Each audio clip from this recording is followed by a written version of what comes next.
ยังถึงยังถึงยังถึงยัง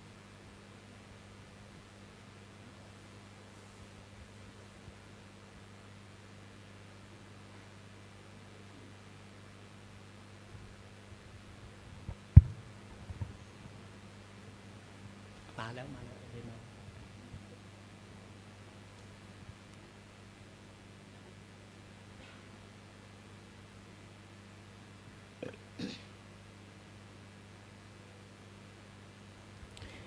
ขอนิมนต์พระภิกษุสงฆ์สามเณรเจริญพรแม่ชีโยคี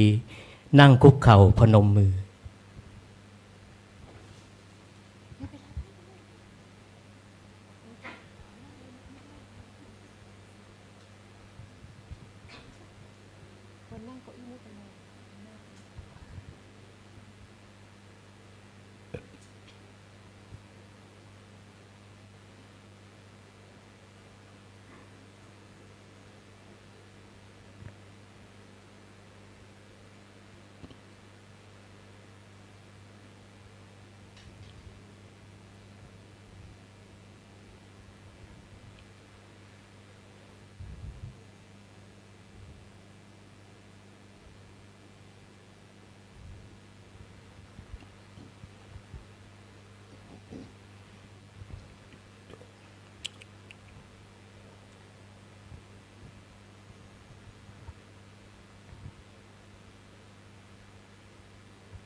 บูชาพระรัตนตรัย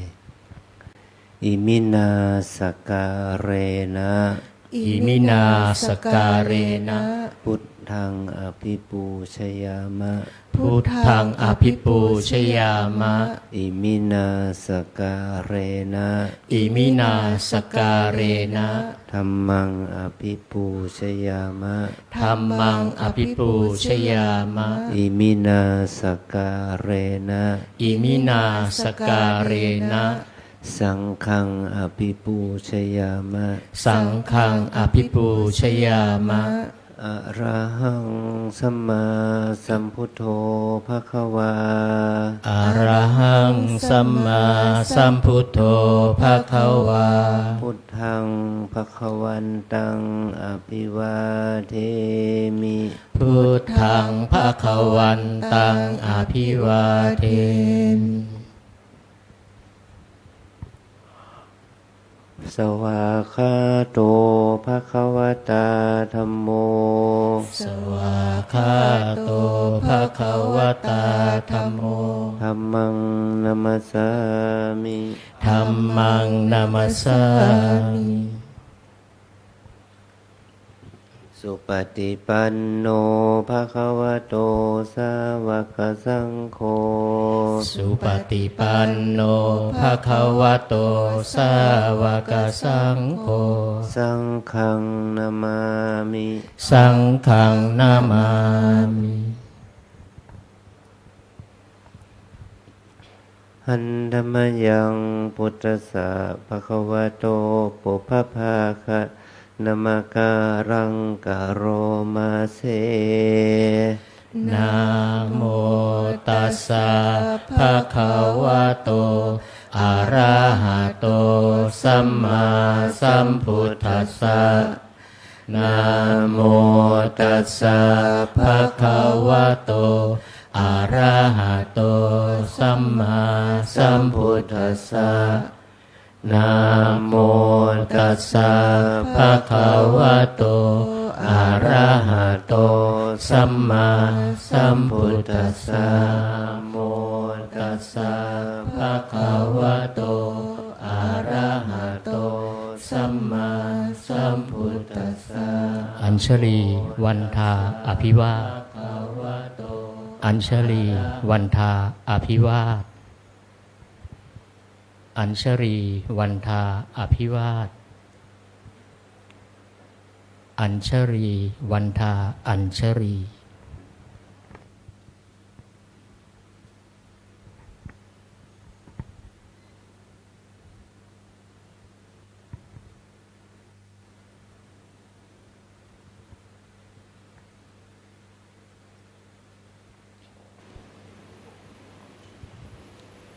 อนิมนต์พระภิกษุสงฆ์น้อมกราบท่านพระอาจารย์เจ้าคุณพร้อมกัน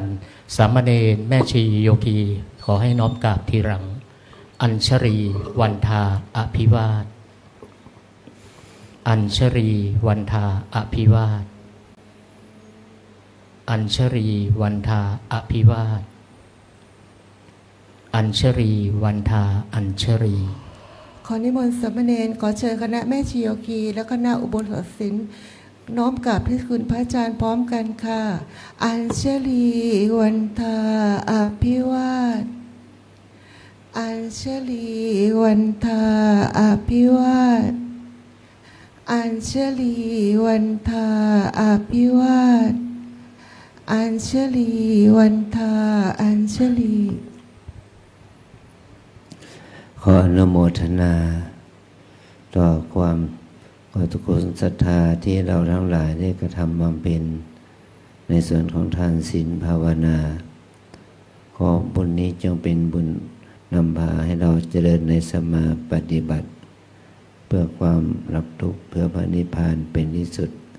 จงมาเกิดผลแก่พวกเราทั้งหลายจงทุกข์ทั่วหน้ากันด้วยเถิดสาธุ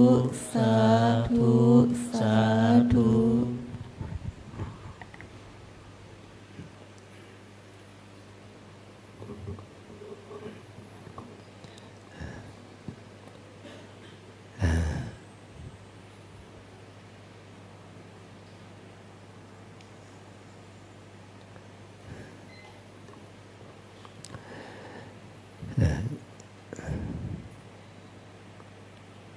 สิ่งที่เรา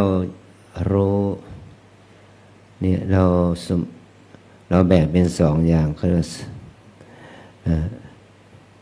อย่างที่หนึ่งเขาเรียกว่าบัญญัติ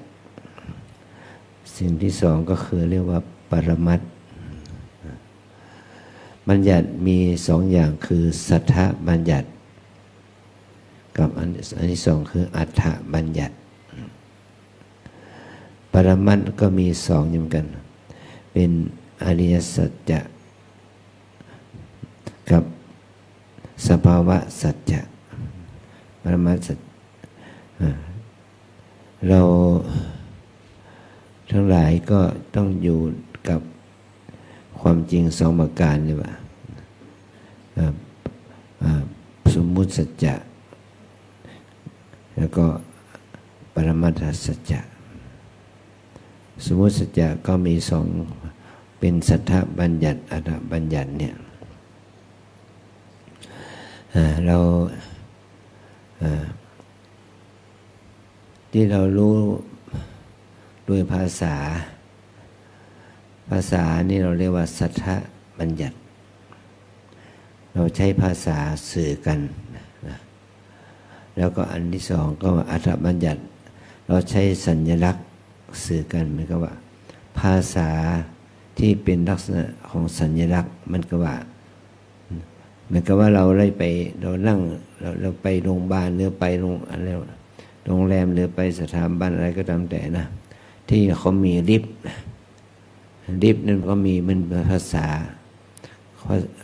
าเบลนะภาษาเบลนะพอคนกดปุ่มเขาก็รู้มันเป็นรู้ว่าเป็นชั้นไหนเป็นภาษาเบลเนี่ยก็มันเป็นอัฏฐบัญญัติก็บางทีเราก็เราไม่ต้องพูดนะเราใช้ภาษากายนะเราใช้ภาษากายมันเป็นอัฏฐบัญญัติถ้าเป็นภาษากายเราใช้สัญลักษณ์นะใช้สัญลักษณ์ก็รู้ความหมายในภาษากายเป็นอัฏฐบัญญัติหมายความว่าถ้าเราเป็นคนเราเหมือนกับว่าเราไปเห็นใครคนหนึ่งเนี่ยไม่มีใครพูดแนะนำบอกกล่าวแต่เรารู้ว่าบุคคลนั้นเป็นชายบุคคลนั้นเป็นหญิง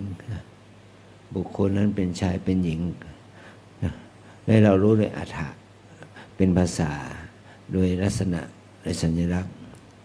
ชายหญิงตรงนั้นก็เรารู้ว่าเป็นคนจีนเป็นคนฝรั่งเป็นคนแขกนะเป็นคนเอเชียเป็นคนยุโรปนะ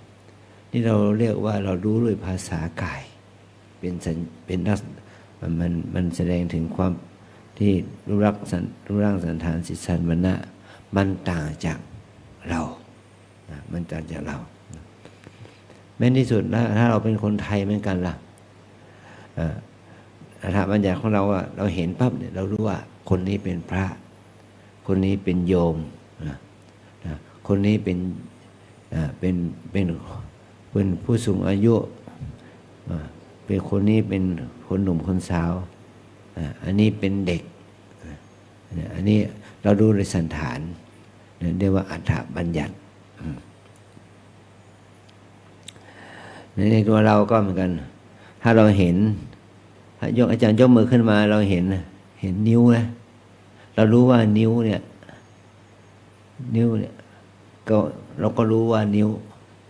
แล้วนิ้วก็มี5 นิ้วเรารู้ว่านี่เป็นนิ้วโป้งนะนี่เราเรียกว่านิ้วชี้นะนิ้วกลางนะนิ้วนางนะนิ้วก้อยนี่เรารู้ด้วยภาษาบัญญัติภาษามีรูปร่างสันฐานต่างกันนี่เราเรียกว่าอัฏฐบัญญัตินะอัฏฐบัญญัติแต่ถ้ามีคนพูดว่านิ้วโป้งเราได้ยินนิ้วโป้งเรารู้ถึงนิ้วโป้งเป็นอย่างนี้ไม่ว่าเราจะไม่เห็นใครโชว์นิ้วโป้งเราก็รู้ว่านิ้วโป้งเป็นอย่างนี้นิ้วชี้เป็นอย่างนี้ถ้ามีคนพูดว่านิ้วชี้แต่เขาไม่โชว์นิ้วเราก็รู้นิ้วชี้อันนี้เขาเรียกว่าเป็นสัทธบัญญัติรู้โดยเสียงโดยเกี่ยวกับภาษาเนี่ยภาษาเราจะรู้ว่าเป็นคำพูดแต่เราจะรู้ด้วยภาษาที่เราจะเข้าใจเหมือนกับว่าเรารู้ภาษาไทยอย่างชัดเจนนะเหมือนกับว่าเราเรียกว่าถ้ามีคนพูดว่ามือเราก็รู้เท้าเราก็รู้นะแล้วก็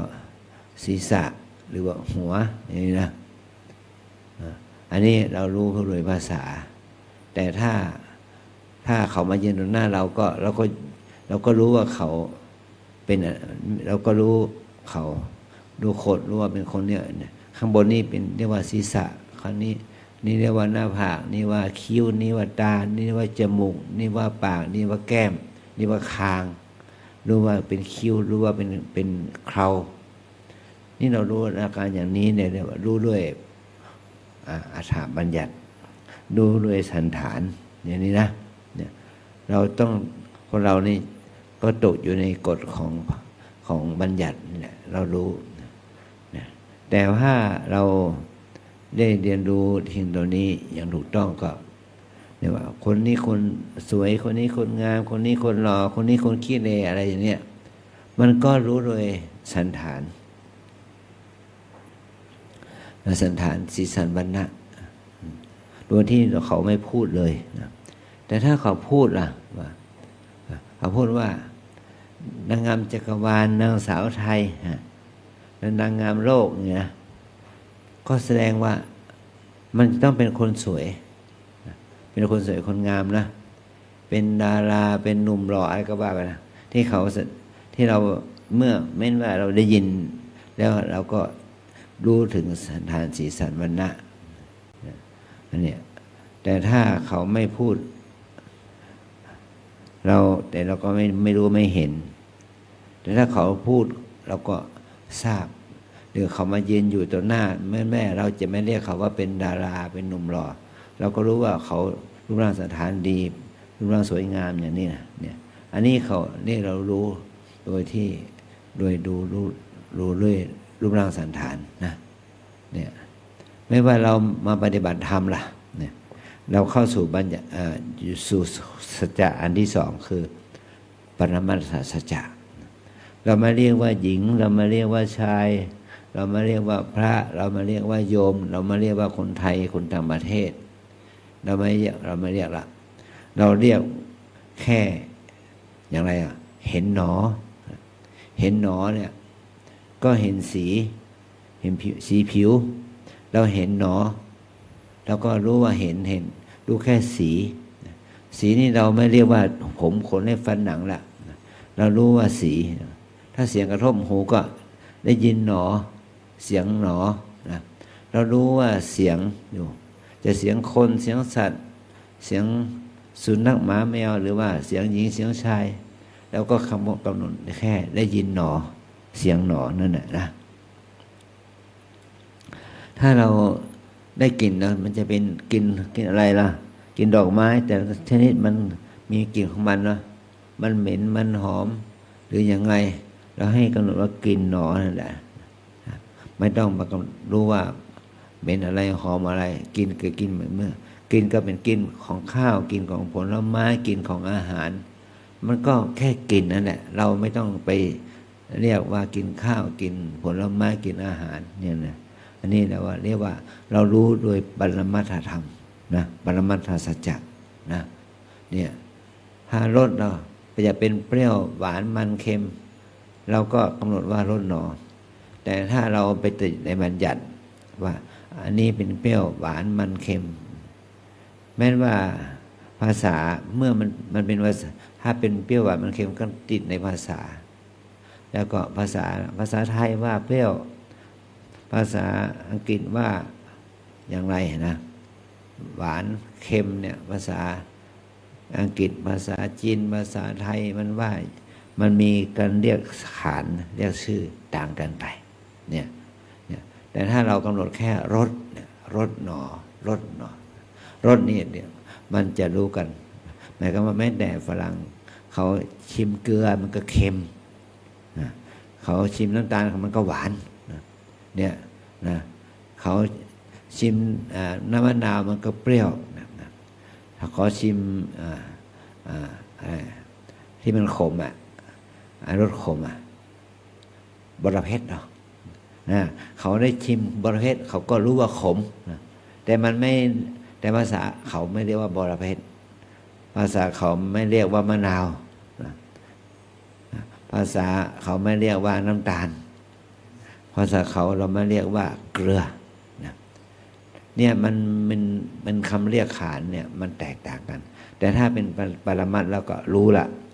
เอาเหล็กแค่ขวบสองขวบให้มัน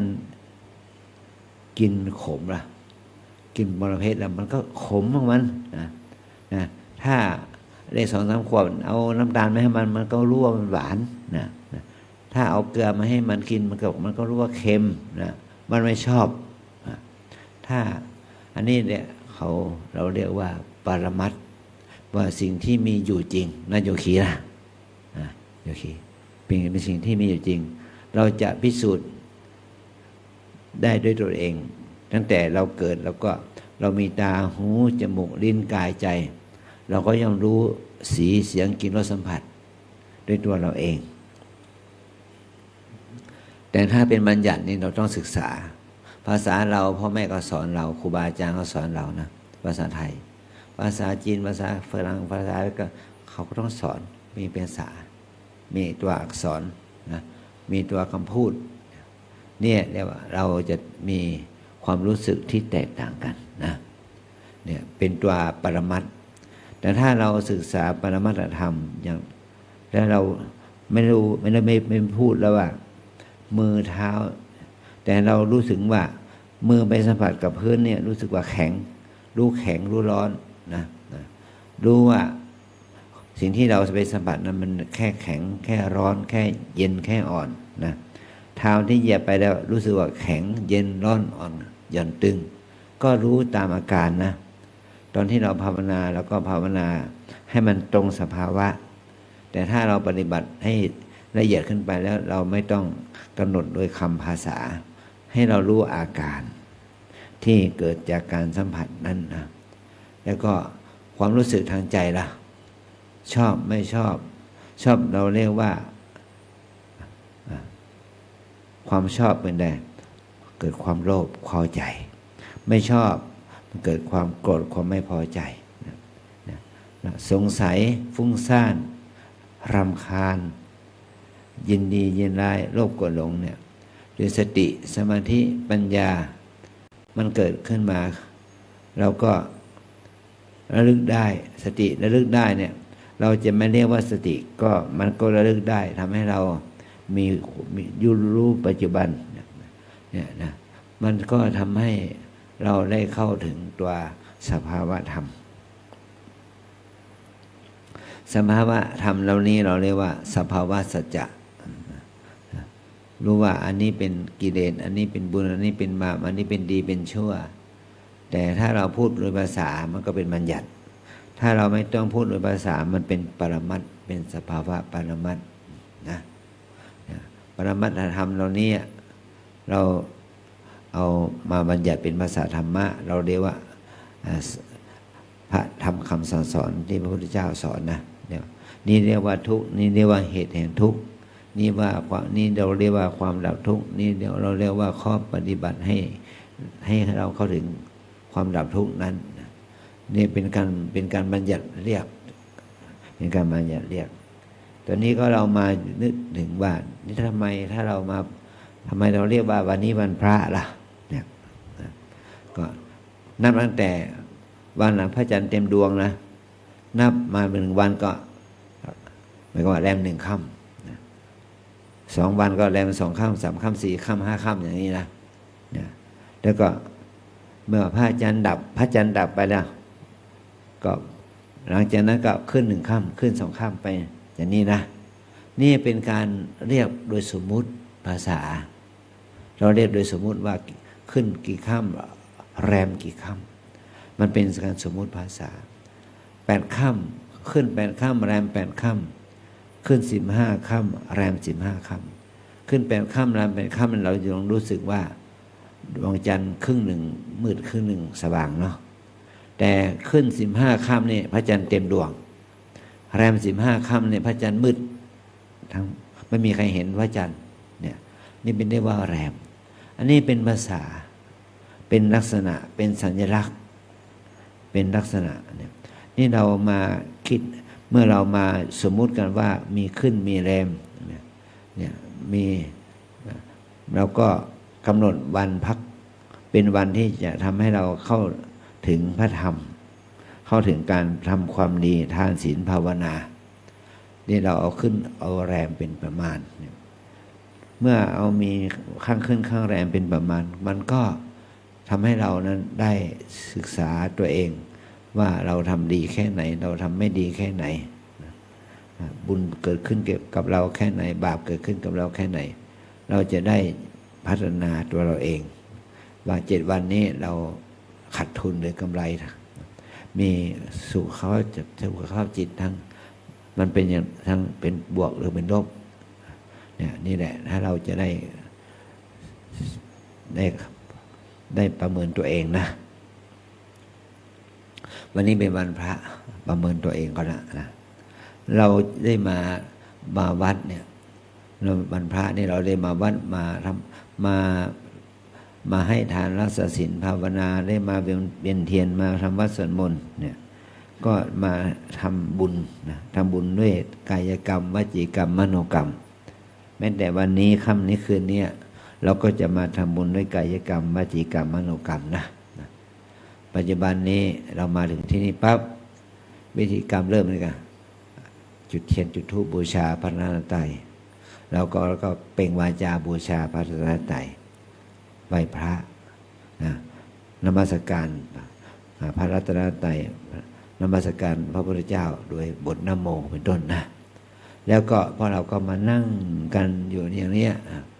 มานั่งฟังอาจารย์พูดคนเดียวนะ อาจารย์ก็ไม่อยากพูดแล้วนะโอ้แต่ก็ทำหน้าที่พูดนะถ้าอาจารย์พูดอาจารย์ก็ได้บุญเพราะเราฟังเพราะเราก็ได้บุญนะถ้าอาจารย์พูดเราไม่ฟังก็อาจารย์พูดก็สุขภาพจิตก็ไม่ดีนะเป็นบาปเราไม่พูดเราพูดคุยกันเราไม่ฟังจิตของเราก็เป็นไม่ได้บุญเป็นบาปเหมือนกันนะเนี่ยนี่เรียกว่าเรามีวินัยเรามีระเบียบกฎเกณฑ์ถ้าเราปฏิบัติตามระเบียบกฎเกณฑ์วินัยนั้นก็ทำให้บุญเกิดขึ้นกุศลเกิดขึ้นความดีเกิดขึ้นนะ ในวัดเราเนี่ยมันเนี่ยศีลที่สองละเราเข้ามาในวิหารก็รู้ว่าวิหารของเรานี่มีของแปลกใหม่เข้ามาละมีโซฟานะโยมมาถวายโซฟาให้แก่สามีเขาเป็นของที่เขาซื้อมาจากมันไม่ใช่มาจากว่าเราเนี่ยซื้อมาจากเขามาจากสวิตเซอร์แลนด์นะเนี่ยเขาเอามาจากสวิตเซอร์แลนด์นะแล้วก็ซื้อปอกผ้านี่ก็ซื้อมาจากอิตาลีเนี่ยแต่เป็นของเก่าของเขานะเขาใช้มาเป็น20 ปีมาแล้วแต่เขาคิดถึงสามีที่ตายไปเขาก็เอามาถวายนะแล้วก็เขาบอกว่าจะมีที่ไว้หรือเปล่าคุณเอามาก่อนเราจะหาที่ไว้เองพอมาไว้ก็เราก็นึกถึงว่าสิ่งนี้จะเอาไว้ที่ไหนดีจะเอาไว้ที่ศาลาดีไหมเอาไว้ที่อุโบสถดีไหมก็คิดว่าไม่เหมาะสมละคิดว่าเอาไว้ที่วิหารคงจะดีที่สุดเนี่ยอันนี้ก็นี่แหละคือมันเป็นสิ่งสมมุตินะมันเป็นสิ่งที่เกื้อกูลให้โยมศรัทธาโยมเขาก็มีความศรัทธาถ้าเราเอาไว้ในที่เหมาะสมเขาก็มีความปลื้มใจมีปีติอย่างนี้นะเนี่ยอาจารย์ไม่ใช่ว่าอยากจะเอามาไว้หรอกเพราะว่าวิหารมันแคบแต่เรามาไว้ที่นี่ก็ดีสำหรับผู้สูงอายุนะศรัทธาญาติโยมเป็นอุบาสกอุบาสิกาที่สูงอายุนั่งกับพื้นไม่ได้ก็ให้นั่งเก้าอี้นั่งโซฟาไปก็เป็นผลดีต่อผู้สูงอายุเป็นสวทั้งหลายเนาะเพราะเราเป็นชาวบ้านเป็นคนหนุ่มเป็นสาวอยู่นั่งสบายแล้วก็นั่งกับพื้นดีแล้วอาจารย์หาไม้มาปูให้เรานั่งเนี่ยหาเบาะมาให้ปูให้เรานั่งเนี่ยเราก็นั่งได้ก็เป็นบุญของเราละนะอันนี้นะนี่ว่าเราต้องเข้าใจสมมุติถ้าเรามีสติมีสมาธิมีสติสัมปชัญญะมีความเข้าใจถึงกฎเกณฑ์ระเบียบทั้งหลายเรามาทำกิจกรรมนี้ก็จะเป็นบุญเป็นกุศลกับเรานะเอาละนี่เราทั้งหลายจะนี่วันนี้เป็นวันพระเราจะไล่ถึงเอาดอกไม้ธูปเทียนบูชาพระรัตนตรัยนะเรามีเทียนเอาไว้บูชาพระธรรมเรามีธูปเอาไว้บูชาพระพุทธเจ้าพระคุณของพระพุทธเจ้ามีเทียนเอาไว้บูชาคุณของพระธรรมธูปเอาไว้บูชาคุณของพระพุทธเจ้าดอกไม้เอาไว้บูชาคุณของพระอริยสงฆ์เนี่ย3 อย่างเอาธูปเทียนเอาเทียนธูปดอกไม้ก็บูชาพระธรรมคุณของพระธรรมบูชาคุณของพระพุทธบูชาคุณของพระสงฆ์นะเนี่ยเราต้องเวียนเทียน3 รอบเพื่อน้อมนึกถึงพระรัตนตรัยรอบที่ 1ข้อบูชาคุณพระพุทธบูชาพระพุทธคุณรอบที่ 2บูชาพระธรรมคุณรอบที่ 3บูชาพระสังฆคุณบูชาด้วยจิตใจอันสงบเนี่ยมีจิตใจอันสงบมีสติสมาธิทำความดีเนี่ยว่าบูชาพระสถูปเนี่ยคือเจดีย์เนี่ยเจดีย์มันก็แค่อิฐนั่นแหละนะแต่ว่าทำให้เราบินกุศลขึ้นมาได้อย่างไรล่ะมันเพียงแค่อิฐก็มันเป็นกุศลขึ้นมาเขาเมื่อเรานึกถึงว่าเจดีย์นี้ที่เป็นอิฐนี้นะเป็นที่ประดิษฐานพระบรมธาตุของพระพุทธเจ้าเป็นที่ประดิษฐานของพระธาตุของพระอรหันต์เป็นที่ประดิษฐานของสิ่งวัตถุอันเป็นมงคลที่บรรพบุรุษของเราได้บรรจุไว้เนี่ยจะเป็นพระพุทธรูปจะเป็นหยกเป็นแก้วเป็นแหวนเป็นเงินเป็นทองอะไรก็ตามแต่ที่เขาบรรจุไว้เนี่ยมันมีแน่ๆเพราะว่าวิหารหรือเจดีย์นี่สร้างโดยพระเจ้ายอดเชียงรายพระยาอัตบาลเทวีเจ้าผู้ครองแคว้นล้านนาในสมัยนั้นท่านสร้างขึ้นมาท่านจะต้องเอาของที่มันเป็นวัตถุมงคลหลายอย่างบรรจุไว้นี่แหละพระธาตุของพระอรหันต์หรือพระธาตุของพระพุทธเจ้าหรือว่าบันทึกอะไรสิ่งมงคลอะไรแต่เราจะต้องบูชาด้วยความศรัทธานะเพราะว่าสิ่งนี้บรรพบุรุษได้สร้างไว้วันที่30 มีนาเนี่ยท่านจะสร้างท่านเกิดครบ533 ปีในวันที่30 มีนานี่นะเราจะนิมนต์พระสงฆ์พระผู้ใหญ่ต้องพระเจ้าคณะ เจ้าตำบลเจ้าอาวาสในเขตอำเภอเมืองเหล่านี้มาสวดมนต์สมโภช39 รูป39 รูปขอให้เราทั้งหลายนะทั้งพระทั้งเนรแม่ชีโยคีร่วมบุญกุศลด้วยกันนะเพื่อเราน้อมนึกถึงบรรพบุรุษของเราที่ท่านได้สร้างวัดจำปนารามน้ำเปิงมาเนี่ยท่านสร้างเพื่อให้เรานั้นได้มาใช้ในทุกวันนี้ท่านสร้างโบสถ์สร้างศาลาแล้วก็สร้างวิหารแล้วก็สร้างกำแพงเนาะให้เป็นเขตของวัดเป็นอารามของแก้วอารามเนี่ยเพราะเราในโชคดีนะเรามีโบสถ์มีวิหารมีศาลามีกุฏิมีหอฉันที่เราพักอาศัยเนี่ยศาสนาญาติโยมในยุคนี้หลวงพ่อพระเดชพระคุณหลวงปู่พระพรหมมงคลท่านได้เข้ามาบูรณะเนี่ยจนถึงทุกวันนี้เนี่ยเราคิดเป็นทุนทรัพย์แล้วก็หลายร้อยล้านที่ดินก็หลายร้อยล้านเราต้องอาศัยความศรัทธาที่เรามีต่อพระรัตนตรัยที่บรรพบุรุษชนของเราเนี่ยพ่อแม่ครูบาอาจารย์ตลอดถึงศรัทธาญาติโยมได้สละให้เนี่ยเราจะต้องบูชานะเราจะบูชาด้วยอะไรบูชาด้วยอมิสบูชาด้วยทุกเทียนดอกไม้เนี่ยอันที่สองก็ปฏิบูชาด้วยการภาวนาด้วยการปฏิบัติธรรมนี่แหละ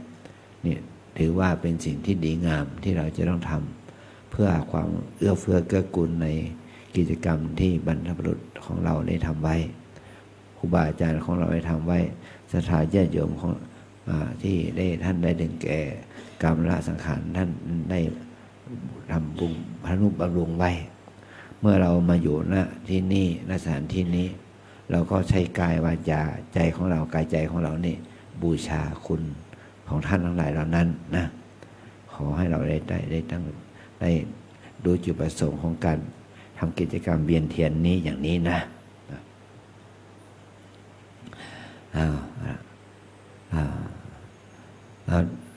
อาจารย์จะคุยกับลูกศิษย์ต่างชาติหน่อยนะนิดหน่อย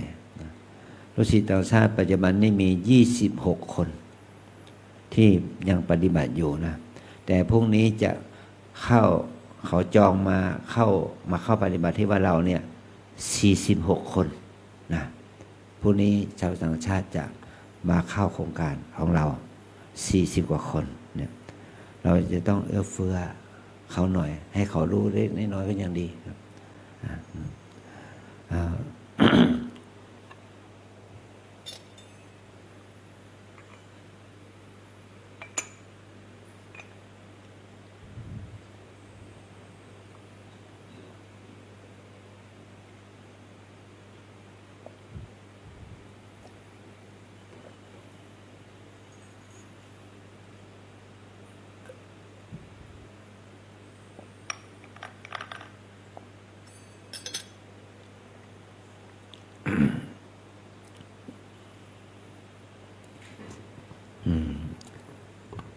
Good evening, Ni hao. My student, today we have a special day for worship to the Tibetan by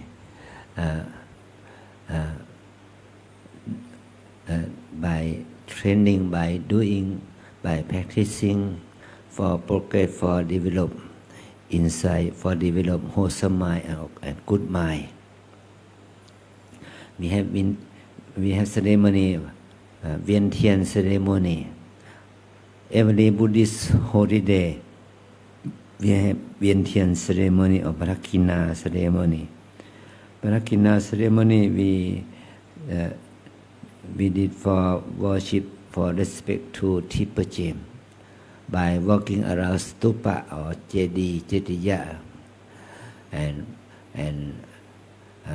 walking around the temple or Buddha statue by respect to enlightenment ones. We respect to the Buddha, respect for wisdom or enlightenment for respect to the purify and great compassion and respect for the doctrine of Buddha teaching of the noble truth, respect to the holy monk or arahanta by Vian Tian ceremony. While we practice, we respect to the Triple Gem, we respect by worship by candle, tree incense, and flower. Candle we respect for Dhamma or noble truth, and tree incense respect for worship to the Buddha in the Tibetan ones, and by flower we respect to Sangha or Arahanta monk, and we worship by material, and we worship by practicing, by training, by doing, by progress, confidence, effort, mindfulness, concentration, and wisdom or right understanding, by doing good, by training our mind. In Buddhist people respect to Buddha, Dhamma, and Sangha two kinds, by material and by practicing, doing good for training, for develop insight. But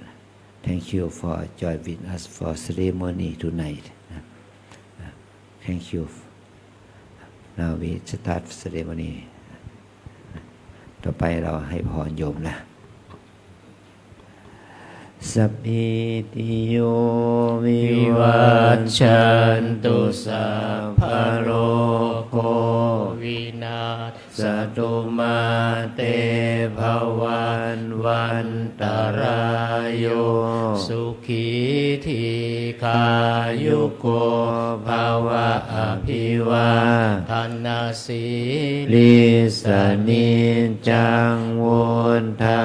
ปจายโนจันตารโอธรรมวัฏฏันติอายุวันโนสุขังภะลัง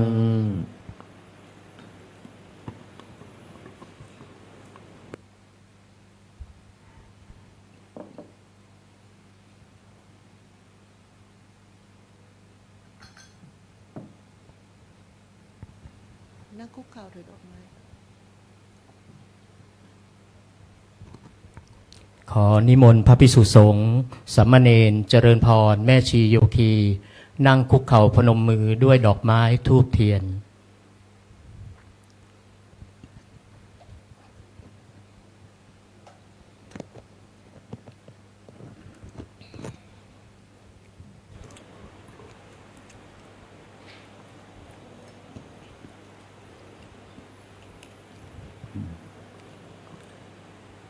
เราจะได้บูชาดอกไม้ธูปเทียนต่อพระรัตนตรัยยะมัมหะโขมะยัง ยะมังหักโขมยัง ภะคะวันตัง ภักขวันตัง สรณังคตา สารนังคตา เราเป็นผู้ถึง เราเป็นผู้ถึง พระผู้มีพระภาคเจ้า พระผู้มีพระภาคเจ้า พระองค์ใด พระองค์ใด ว่าเป็นสรณะ ว่าเป็นสารณะ โยโนภควาสัทธา โยโนภควาสัทธา พระผู้มีพระภาคเจ้าพระองค์ใด พระผู้มีพระภาคเจ้าพระองค์ใด เป็นศาสดาของเรา เป็นศาสดาของเรา ยัสสจะมะยัง